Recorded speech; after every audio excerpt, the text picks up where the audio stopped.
Queridos irmãos, queridos amigos, é com muita paz que nós adentramos aqui nessa casa, desejando também a todos vocês que abram o coração e aceitem a paz de Jesus, que está sempre endereçada a todos nós. De tudo que ele falou, o que eu mais gostei foi do menino. Porque de fato nós somos ainda crianças espirituais.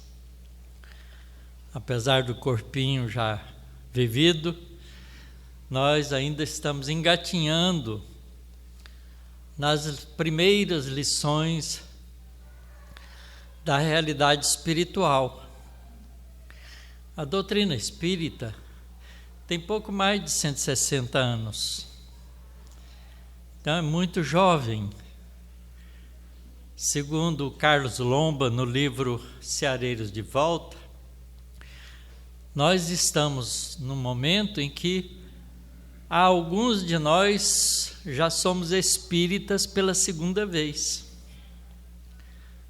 Se tivemos a oportunidade de conhecer a doutrina espírita na encarnação passada e nascemos de novo no meio espírita, estamos sendo pela segunda vez espíritas. Isso nos dá uma dimensão como a doutrina é nova. Como, apesar da gente ter há 2000 anos conosco os ensinamentos de Jesus, só agora é que nós estamos tendo a compreensão de ler as páginas do Evangelho e ter percepção espiritual. Quando Jesus falava às pessoas, ele dizia: ouça quem tem ouvidos de ouvir, veja quem tem olhos de ver. E a gente não compreendia isso, porque todo mundo tem olhos de ver e ouvidos de ouvir. Então parece um contrassenso. Mas Jesus estava se referindo à realidade espiritual, àqueles que têm a percepção de ouvir com os ouvidos espirituais e ver com os olhos espirituais, percebem a profundidade dos ensinamentos espirituais que nos chegam. E hoje nós vamos falar de um tema que é de curiosidade da maioria de nós e de dificuldade para a gente entender, que é um tema de origem. A gente gosta de saber como é que a gente começou, como é que funciona isso, por que que nós estamos aqui, o que significa essa nossa trajetória tão bem expressada na música que o Domingos cantou, que é uma mensagem de coragem e de caminho, para a gente aprender a andar devagar, com segurança. Então, se nós pegarmos o livro dos Espíritos e lermos com muita atenção algumas perguntas que são chaves, a gente vai compreender como é que a gente começa. Então, na primeira parte do livro dos Espíritos, quando Kardec está tratando da matéria e do espírito, ele faz algumas perguntas que são chave. Ele pergunta para os espíritos se a gente pode entender como matéria um corpo duro, impenetrável, que ocupa um lugar no espaço, que tem as suas propriedades que nos permite, com a nossa percepção dos sentidos, avaliar aquilo como objeto. E os espíritos, respeitando a nossa ignorância, diz: é certo, porque não podeis falar senão daquilo que fere os vossos sentidos. Mas há matéria em um estado tão sutil que para vós não seria matéria. Então ele adianta informação de que há matéria em estados que nós não percebemos com os nossos sentidos. E isso é verdade. Querem ver? Fechem os olhos todo mundo. Alguém está vendo luz? Precisa abrir os olhos. Então a gente tem um sentido que permite a gente ver algo que não é material no sentido que Kardec perguntou. Porque a luz não é palpável. Mas a luz ainda é uma produção material. A luz é produzida pelas oscilações de cargas elétricas que produzem a radiação eletromagnética. E se ela cai na faixa de frequência que nós chamamos de visível, o nosso olho, como detetor, deteta. Mas se a gente fecha o olho, a gente não enxerga. Então, se a gente nascer cego, a gente vai ter uma vida inteira sem essa percepção.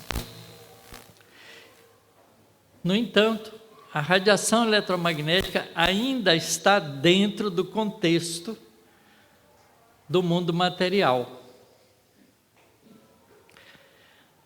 Kardec não fica muito feliz com a resposta dos espíritos, então pergunta para eles: podeis dar para nós uma definição de matéria? E os espíritos dão uma definição inusitada. A matéria é o elemento que o espírito utiliza para se expressar e para agir sobre o próprio meio em que ele vive. Então a matéria é um recurso e ao mesmo tempo um instrumento de ação do espírito. E a gente fica feliz com essa resposta porque ela é extremamente significativa, se a gente para pensar. Ora, se a matéria permite ao espírito aparecer, ser algo que pode interagir com outros, é porque ele se reveste de um corpo material e utiliza desse corpo para agir sobre as outras coisas materiais. A gente pode perceber isso dentro do nosso nível, porque eu tenho um corpo físico, material, e posso pegar um objeto que está diferente, longe de mim, diferente do meu corpo. Então eu uso o corpo material para agir sobre o meio material. Se eu apertar ele com força, eu quebro ele. Então posso exercer uma ação. Mas aí a gente pergunta, se ele faz uma definição geral, a matéria tem que existir em estados desde o recurso a ser utilizado por um princípio inteligente que está começando, até um espírito angelical, espírito puro. Então a matéria tem que existir em diferentes estados, desde a mais grosseira até a extremamente mais sutil, para atender essa definição que os espíritos dão. Mas lá na frente, ele pergunta: o que é o espírito? E os espíritos dizem: é o princípio inteligente da natureza. Então essa resposta também é uma resposta impressionante. Tudo que é e expressa inteligência é ser espiritual.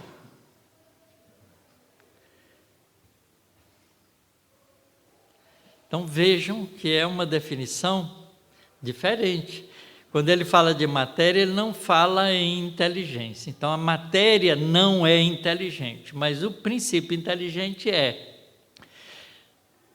E lá na pergunta 27, ele completa, fazendo a pergunta: então nós podemos entender que o universo está constituído de dois elementos gerais: o princípio inteligente e o princípio material. É certo? E os Espíritos respondem: sim, mas deves incluir Deus, porque Deus é a inteligência suprema do universo e o Criador do princípio inteligente e do princípio material. Então o universo está estruturado em cima de três elementos fundamentais. Tudo que existe é feito de Deus Criador, inteligência suprema, que cria princípio material e princípio espiritual. E para ele distinguir a matéria que Kardec está perguntando, que era a percepção da época da ciência que Kardec conhecia, ele diz: mas deveis ajuntar um outro elemento sutil, o fluido cósmico, que obedece a um impulso do espírito e que é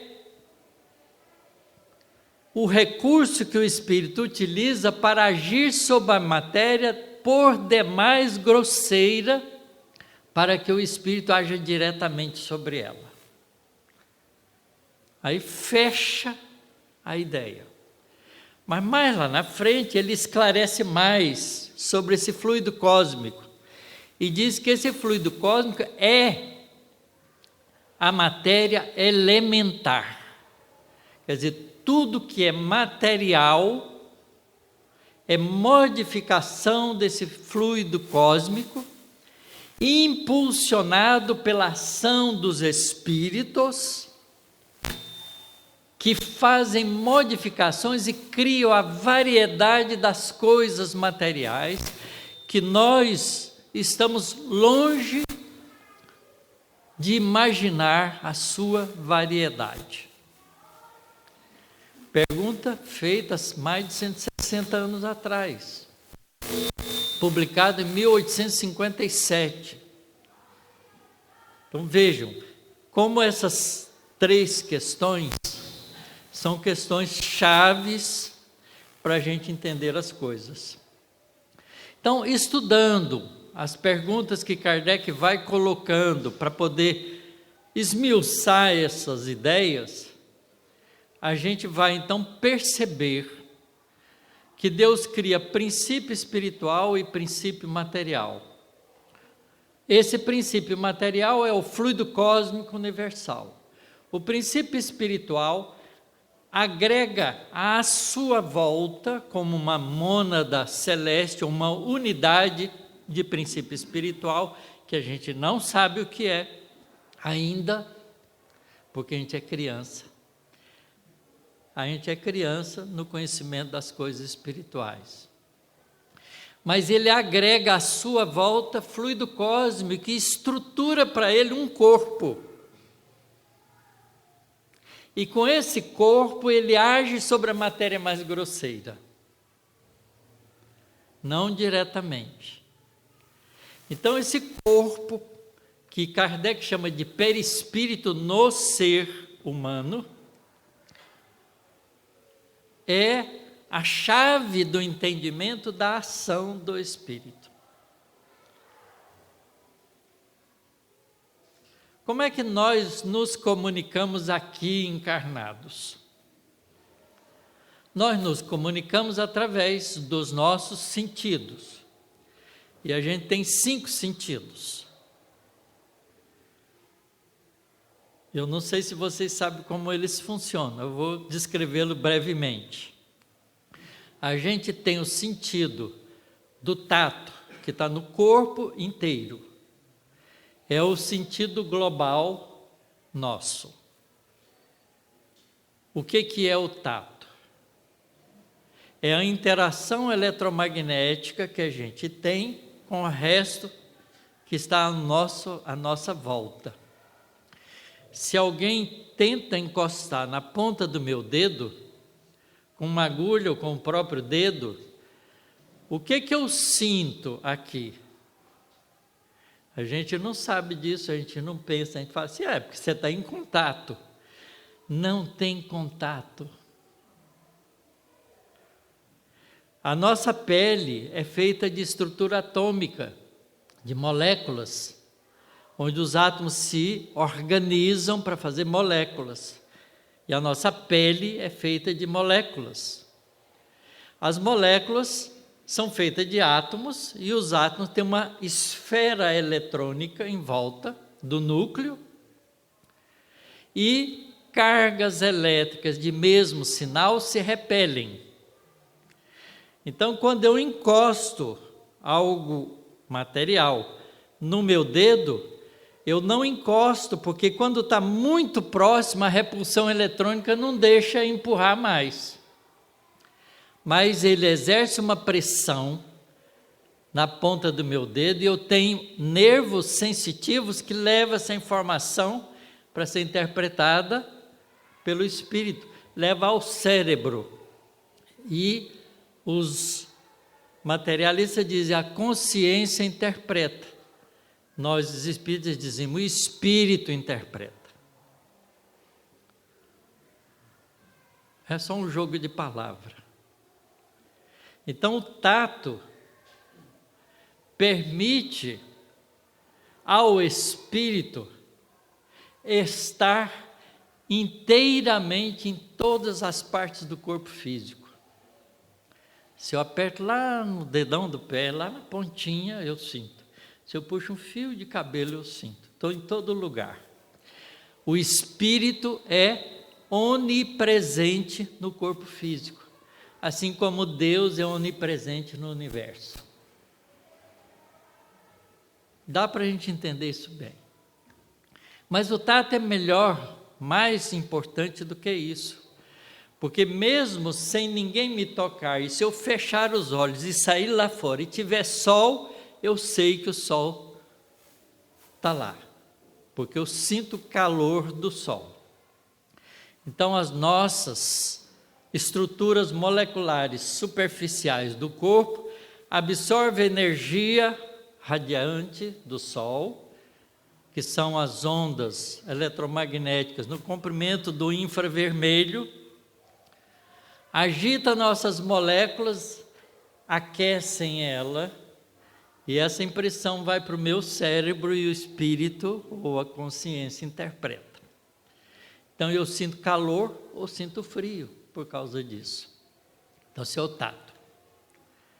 Isso aí todo mundo pode ler aí na Wikipédia, que está explicado. Os outros dois sentidos que a gente tem, que são correlacionados, é o olfato e a gustação. Como é que a gente sente essas duas coisas? Através de moléculas que interagem com a mucosa, ou da minha boca, ou do meu nariz. Então, quando eu sinto o cheiro de uma flor, é porque da flor exala moléculas que, passeando pelo ar, eu aspiro, entro em contato com a minha mucosa, muda a estrutura superficial molecular das células e leva uma informação neurológica para o cérebro e a consciência ou o espírito interpreta como um cheiro, como um perfume ou como um mau cheiro, dependendo do tipo de molécula, se vem de um cadáver, de uma coisa em putrefação, ou se vem de uma flor, de algo que é agradável. O gosto é a mesma coisa, quando a gente põe um objeto dentro da nossa boca, um alimento qualquer, as moléculas desse alimento entram em contato com as nossas papilas e faz o mesmo processo, e leva essa informação para o cérebro. Então veja que esses três sentidos que eu acabei de falar são puramente materiais. Se não tiver matéria, se não tiver moléculas, eu não tenho essa percepção. Tá certo? É uma interação de natureza eletromagnética, porque esse contato das moléculas com nossos tecidos e o contato físico com a pressão e a absorção da energia da radiação eletromagnética pelas moléculas do nosso tecido são ações de natureza material. Se eu puser uma roupa que blinda a radiação eletromagnética, eu posso sair lá fora no sol e não vou saber se tem sol, se eu fechar o olho, se tem sol claro ou não. É o que acontece, por exemplo, quando a gente usa um escafandro e mergulha no fundo do mar. Aí a gente tem o som, né? A audição, que é outro sentido também material. Quando eu falo, eu produzo uma onda de pressão transversal no ar. Essa onda de pressão entra no meu ouvido, faz vibrar o tímpano. Essa vibração mecânica mexe com uma estrutura óssea delicada no meu ouvido médio, impressiona um nervo acústico e leva essa informação vibracional através de uma corrente elétrica neuronal nervosa para o meu cérebro e eu interpreto como um som. Mais agudo se vibra muito rápido, mais grave se vibra mais lentamente. Mas se eu tirar o ar, eu falo e ninguém escuta, porque não tem o ar para carregar essa onda de pressão até o meu ouvido. Vocês já viram essa experiência que as crianças gostam de ver também, do indivíduo que está enchendo o balão de festinha de aniversário com gás hélio. Aí você enche um balão, aspira aquele ar, que não é ar, oxigênio, nitrogênio, que a gente tem comumente da atmosfera, mas é só o ar hélio, que é um gás atômico. A gente respira e fala, a voz da gente sai fininha, porque esse ar, né, esse ar de gás de hélio é feito de átomos leves, muito leves, que vibram muito rapidamente. Então, nosso som sai agudo. Aí acaba o ar, você volta a falar normal com a nossa atmosfera. Então, nosso som, tonalidade da nossa voz muda dependendo da atmosfera que a gente tem. Mas lá fora da atmosfera não tem ar. Então, o som não funciona lá. Então, às vezes a gente fala assim, a gente ouviu o barulho de um buraco negro, que vocês já viram aqui na internet recentemente. Não é barulho, não é um som audível. É uma vibração que a gente interpreta de baixa frequência, que a gente interpreta como se fosse um som. Finalmente vem a visão. A visão também é uma experiência material. A radiação eletromagnética cria ondas ou fótons de frequências as mais variadas. Nosso olho é um detetor especial, que tem células na retina especiais, com moléculas especiais que absorvem a energia da radiação eletromagnética, faz uma mudança estrutural da molécula. Ela tem uma conformação, absorve energia, muda. Porque ela muda de estado energético, muda um pouquinho a estrutura. Enzimas que estão nessas células, que são os bastonetes dos nossos olhos, especializadas, identificam essa estrutura modificada e levam uma informação nervosa para o cérebro, e a gente interpreta como imagem. Então, é assim que funcionam os nossos 5 sentidos. E aí a gente pergunta, e os espíritos, como é que eles percebem as coisas se eles não têm corpo físico? Mas eles falam de som, de luz, de tudo, semelhantemente à nossa realidade física. Então, para a gente entender isso, a gente tem que lembrar que o espírito tem um corpo feito de fluido cósmico, que a gente não sabe o que é, mas é matéria elementar, modificada pela ação do princípio espiritual, do ser espiritual, propriamente dito, que é o espírito diferente da matéria, diferente do corpo de fluido cósmico. O corpo é estruturado pelo espírito. É como se o espírito fosse um campo de força psicoemocional, agrega à sua volta o fluido cósmico e dá uma estrutura para ele que o representa. Então, o espírito é representado pelo corpo espiritual. Como é que o espírito se comunica com o outro? Porque quando ele pensa, ele age sobre o fluido universal do seu corpo, faz ele vibrar com a frequência que o espírito já sabe produzir, do mesmo jeito que a frequência da minha voz é diferente do Domingos, ele canta bonito, eu canto feio.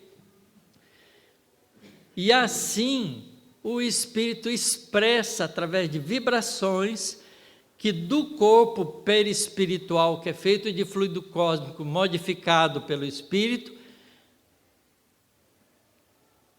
se propaga pelo fluido cósmico que enche o universo inteiro,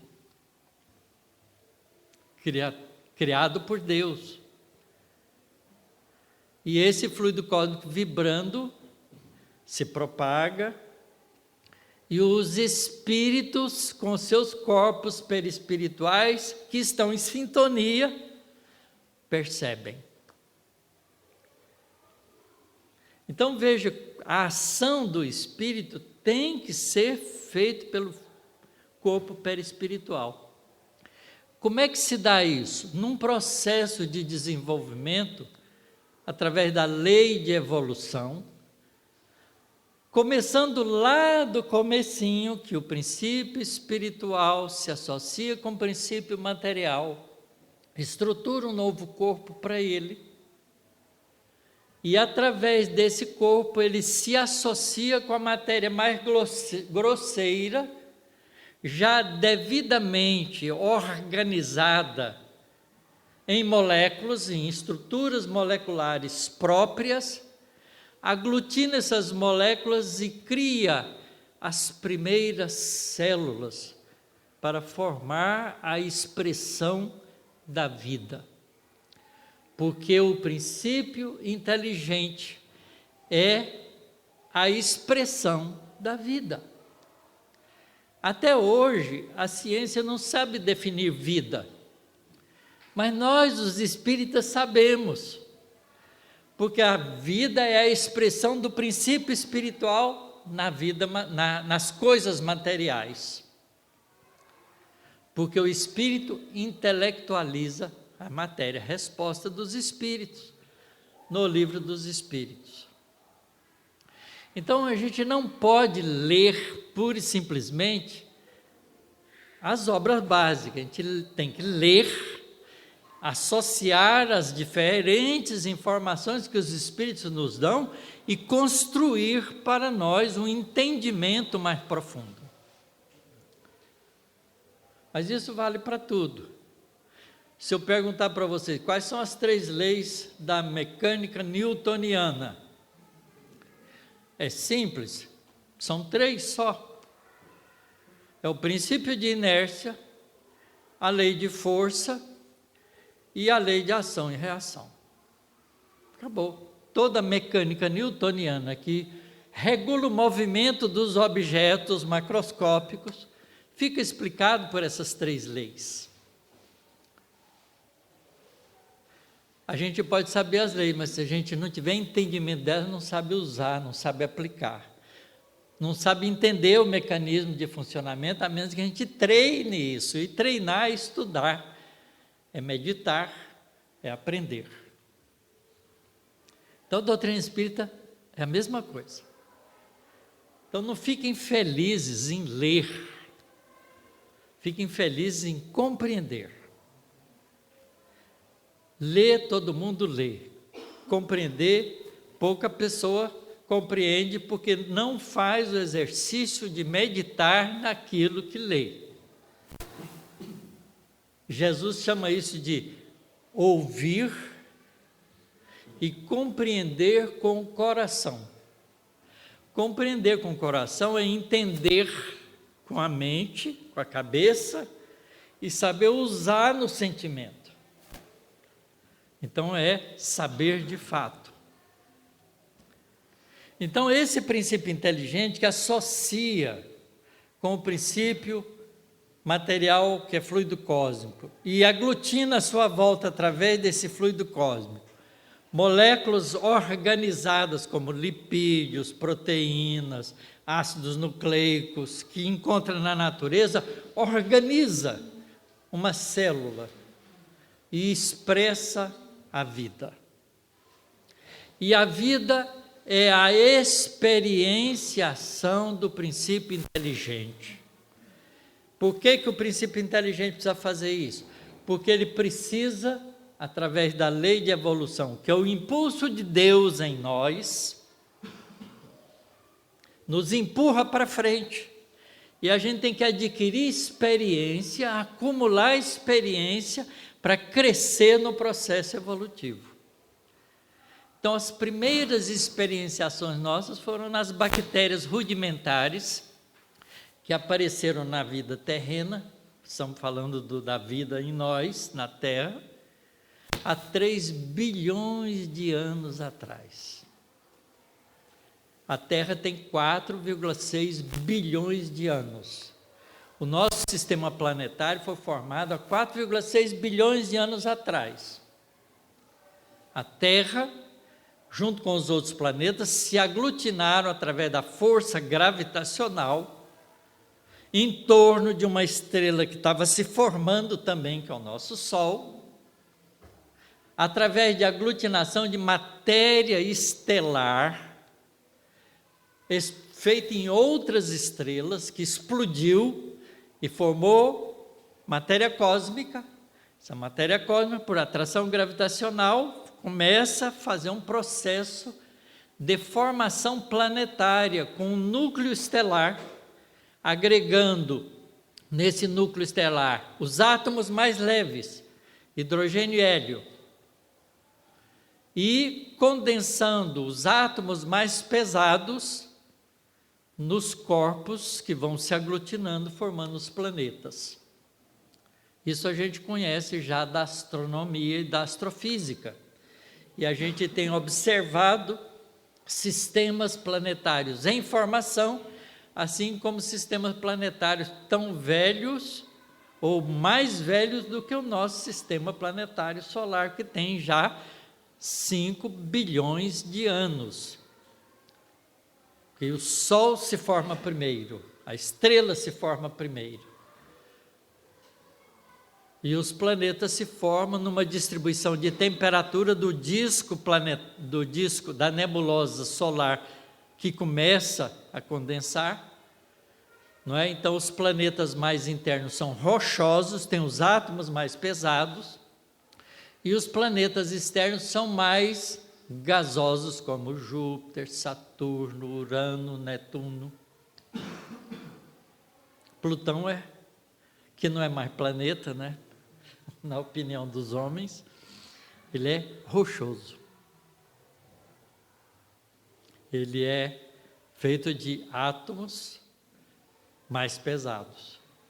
Aonde que são formados esses átomos? No núcleo das estrelas. Porque quando uma estrela agrega a matéria mais elementar cósmica, que a gente conhece, não estou falando de fluido cósmico agora, estou falando de átomos de hidrogênio e hélio, forma o núcleo das estrelas. As estrelas, por atração gravitacional, vão se encolhendo em torno de uma esfera que vai diminuindo de raio.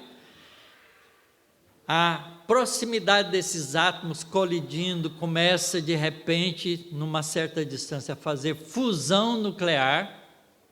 Átomo de hidrogênio junta com átomo de hélio, forma um átomo mais pesado, não é? Átomo de hélio junta com átomo de hélio, forma um átomo mais pesado.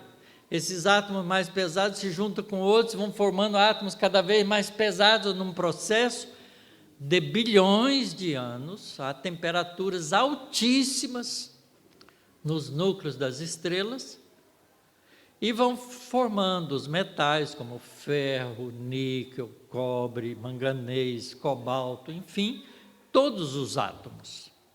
Os átomos mais leves primeiro, depois os átomos mais pesados. E numa explosão estelar, porque às vezes a estrela tem muita matéria, a temperatura fica tão alta, a quantidade de material já de átomos mais leves começam a fazer fusão, a energia envolvida é muito grande e aquilo vira uma tremenda explosão nuclear.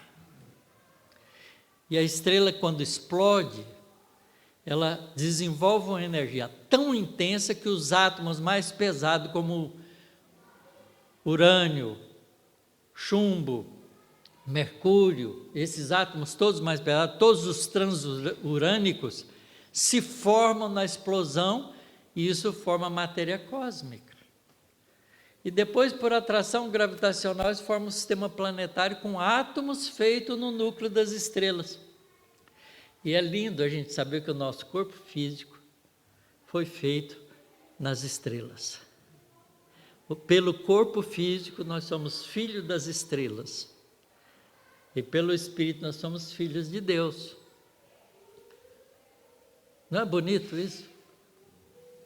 É bonito a gente saber as coisas da natureza, saber as coisas de Deus, porque ela nos dá outro significado para a vida.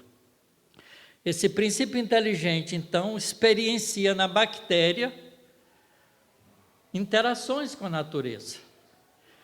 E ele tem que, para evoluir, arquivar as experiências adquiridas. Então, o princípio inteligente tem uma propriedade fundamental de começo, que é construir memória. No processo da vida unicelular, ele passou aqui na Terra 2,5 bilhões de anos, pelo menos, para aprender a viver depois em associação celulares, começando a ensaiar os primeiros processos da vida coletiva, para depois, com um passo adiante, organizar vidas individuais em micro-organismos. Isso a gente estuda na biologia na Terra. É só pegar um histórico biológico da Terra, entra no Google, pergunta lá, evolução da vida. Vocês vão ver o tanto de informações e gráficos que tem mostrando isso. E esse princípio inteligente, como ele é princípio inteligente, ele é indestrutível, enquanto que a matéria organiza e desorganiza. Então, a vida celular dura um tempo e desorganiza, porque qualquer coisa pode destruir as moléculas. Por exemplo, uma descarga elétrica pode romper ligações moleculares e a célula para de funcionar. E o princípio inteligente não pode usar aquela mais. Então ele sai dela e arranja outra. Se associa a outra. Então o princípio de vida e morte nos acompanha desde os primeiros momentos da expressão da vida.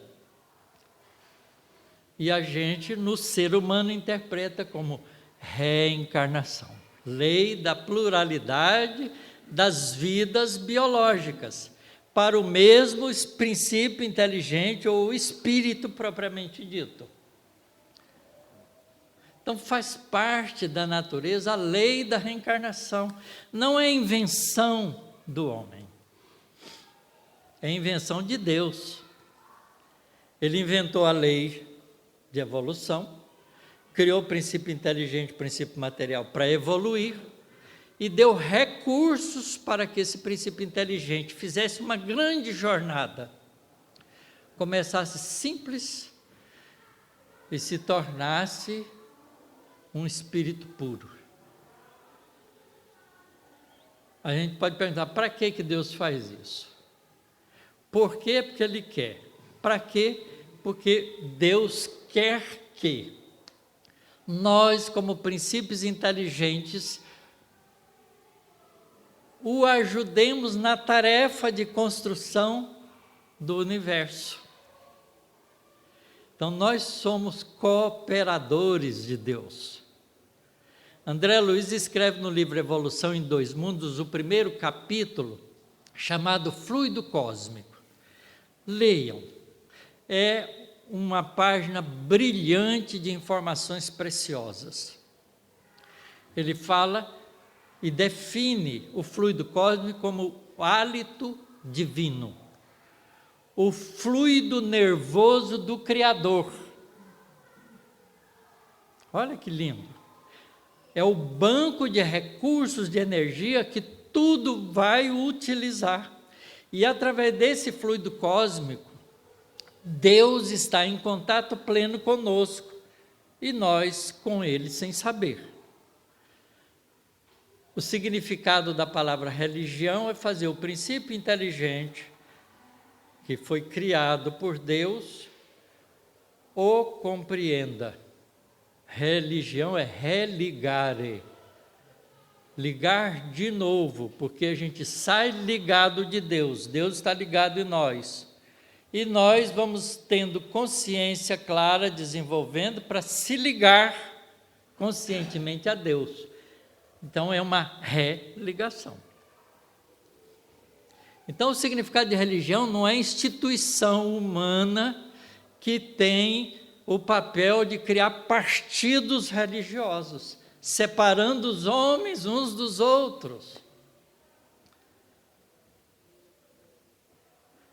E a gente, na doutrina espírita, aprende que religião não é modo de crença, é modo de vida.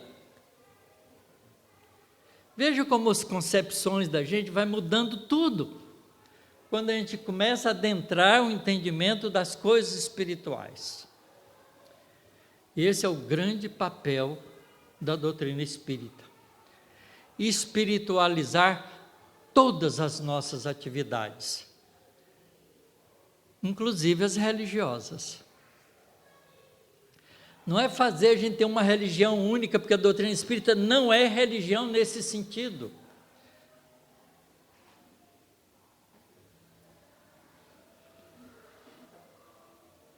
A casa espírita não é um templo puramente religioso. A casa espírita é um templo de cultivar o conhecimento espiritual e nos dar a oportunidade de, aprendendo junto, trabalharmos junto para nosso crescimento espiritual. É o pródromo, o começo daquilo que nós chamamos de universidade espiritual.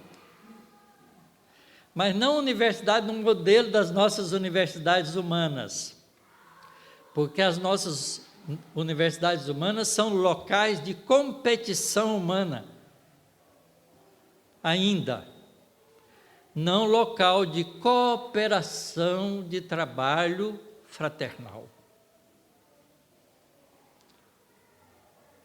Os professores, os cientistas, os estudiosos que estão nas universidades competem entre si, em vez de cooperarem entre si. E a casa espírita é diferente, porque aqui o que a gente faz aqui? A gente coopera uns com os outros. Tem um trabalho para fazer, todos aqueles que gostam, junta para fazer junto. E se a gente tem compreensão clara do significado disso, a gente junta, coopera sem competir, querer parecer que eu fiz mais do que os outros. Então, entender esse mecanismo de evolução desde o começo, passando pelas experiências todas, chegando à fase humana, porque esse princípio inteligente vem desenvolvendo nas diferentes espécies criadas aqui no nosso planeta pelo próprio impulso da evolução desses princípios inteligentes, porque as espécies vão aparecendo segundo a necessidade progressiva do princípio inteligente, até estabelecer uma corrente evolutiva. Uma vez estabelecida a corrente evolutiva, cada espécie representa um estágio que cresce, progride dentro desse mesmo estágio. Até um final, o princípio inteligente gastou todos esses recursos para aprender o que precisava ali, muda de espécie. Vai para uma espécie onde ele vai ter novas informações que ele não teve naquela. A corrente já está estabelecida. Então, o símio, o macaco, nunca vai virar homem. O macaco sempre será macaco, o homem será sempre homem. Mas o princípio inteligente que utilizou o estágio do macaco, cresce e depois não precisa mais desse estágio. Então, se prepara para uma jornada humana. Adquire o princípio inteligente, a consciência da própria individualidade. Olha que característica importante. De repente, princípio inteligente, que desenvolvi tudo que eu podia no reino animal, tomo consciência de que eu sou eu e o resto é o resto. Vem a fase do egoísmo, é natural, faz parte do processo. Quando ele cristaliza, é doentio, mas ele faz parte do processo, porque eu preciso me descobrir diferente dos outros. Então, quando o princípio inteligente faz isso, ele deixa de ser um princípio inteligente em desenvolvimento para ser um espírito consciente da própria individualidade. Então, até então, ele construiu um banco de memória que a gente chama de instinto. Daqui para frente, ele vai construir outro banco de memória somativo, chamado memória consciente. Eu vou lembrar que fiz ontem e vou decidir hoje se quero repetir ou quero fazer diferente. Adquirir a consciência da própria individualidade é também ganhar o direito de escolha. Livre-arbítrio começa funcionando a partir daí. Os animais têm vontade? Têm, mas não consciente. É uma vontade ainda automática. Essa transição também não é brusca. É como sair da luz e entrar na sombra, não é? Ela tem a penumbra pelo meio do caminho. Vocês viram o eclipse da lua, que bonito? Começa com uma penumbra, depois entra na sombra. Depois fica escuro, depois sai de volta, passando pela penumbra e ficando claro outra vez. Então, a transição dessas coisas nunca é abrupta, mas tem situações marcantes.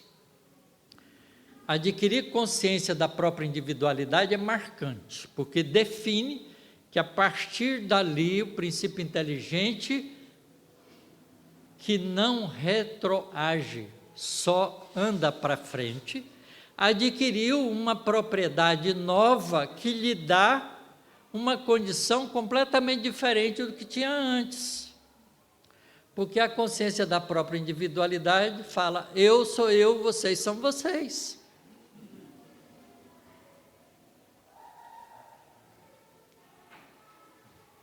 E aí começa a fase humana no homem primitivo, que dura quanto tempo? Muito tempo. A gente acha que tudo é rápido, a gente quer tudo rápido, mas Deus não tem pressa. Isso é uma resposta que os Espíritos dão para Kardec. Deus não tem pressa. Então, nós passamos na fase humana, a nossa fase de separação antropóide, símios, aconteceu aqui na Terra há mais ou menos 6 milhões de anos atrás. Há 1,5 milhão de anos atrás já existia o Homo habilis, que deu origem ao Homo erectus, que depois deu origem ao Homo neanderthalensis, que também deu origem ao Homo sapiens. São famílias diferentes, uma extingue e aparece outra. Só que ao aparecer outra, aparece outra mais rica, porque o princípio inteligente já adquiriu muitas informações e precisa de um corpo mais especializado. E todo esse processo de evolução é assistido por espíritos angelicais, que trabalham com Deus. Quem são esses espíritos angelicais? Nós, no longo futuro. Um dia, eu vou ser, como Jesus, diretor de um planeta que se formou e se desenvolveu. Todos nós vamos ser. Vamos trabalhar junto, porque Jesus não trabalha sozinho. São equipes, falanges de espíritos, como diz o livro A Caminho da Luz, de Emmanuel. A falange dos espíritos angelicais se reúnem nas proximidades da nebulosa solar para formar o sistema planetário solar. E Jesus, que fazia parte dessa assembleia de espíritos superiores, espíritos puros, assume a tarefa de dirigir a evolução do nosso planetinha azul. E essa inteligência brilhante, já pura, porque desenvolveu em outro sistema planetário que já nem precisa existir mais, porque ele é mais antigo, porque Deus não criou, Deus cria. Criou é passado, cria é presente sempre. Deus cria sempre. Se Ele cria sempre, nós não somos os primeiros princípios inteligentes a chegar na fase humana. Outros que começaram antes de nós já fizeram isso, já conhecem o caminho e já chegaram espíritos puros, pode trabalhar com Deus. Então, nessa página, Fluido Cósmico, do livro Evolução em Dois Mundos, a gente vê o André Luiz descrevendo isso, chamando isso co-criação em plano superior. Porque Deus cria e nós formatamos, co-criamos. Criamos a partir de, em cooperação com Deus. É assim, Deus nos dá argila e nós moldamos a argila nos vasos. Então nós somos cooperadores de Deus. Esse processo todo é um processo de criação divina para que nós cooperemos com Deus nas nossas atividades. Quando o homem está fazendo uma manipulação genética nas orquídeas para fazer uma espécie nova, ele está co-criando com Deus. É lindo isso. Como é que a gente faz isso?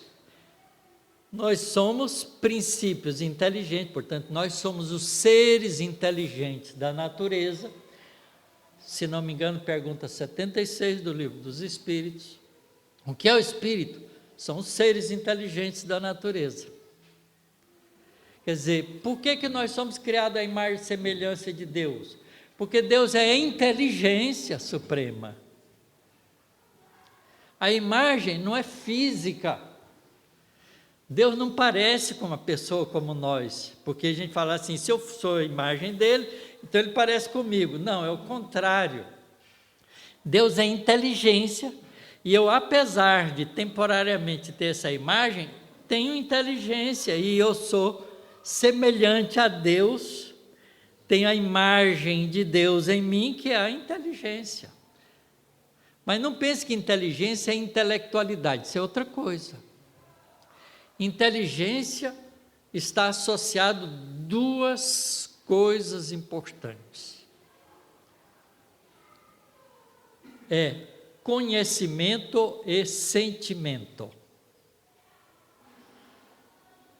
A inteligência é dotada de dois valores fundamentais, que é conhecimento, a memória faz parte do conhecimento, e o sentimento, as emoções faz parte do sentimento.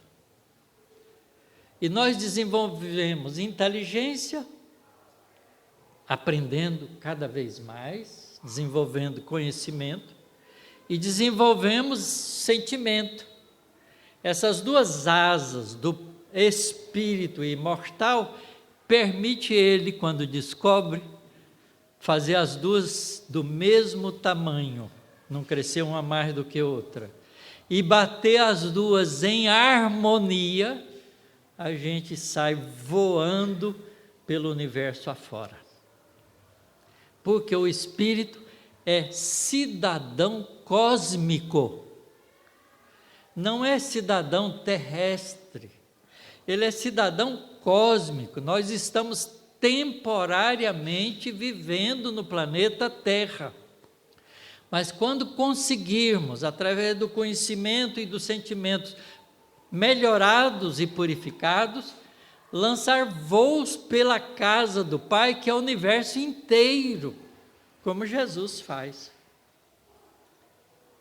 Então Jesus é o nosso irmão mais velho, o nosso mestre, quando ele disse, eu sou o caminho, a verdade, a vida, ninguém vai ao Pai senão por mim, porque ele é o cooperador de Deus que regula, orienta e nos ajuda, porque ele conhece o caminho, conhece todas as verdades espirituais, ele é o dom da vida imortal, porque ele já conquistou a liberdade plena e nos ajuda nesse processo, por amor. Veja o alcance da doutrina espírita. O que isso tem a ver com religião, crença? Que disputa posições como se fosse o dono da verdade. Quanto tempo nós perdemos desde Jesus com quimeras, com fantasias, com ilusões, porque a gente não tinha nem ouvidos de ouvir, nem olhos de ver. A doutrina espírita é a chave que abre para nós esse entendimento, que nos liberta das fantasias e nos coloca no rumo certo da evolução mais rápida.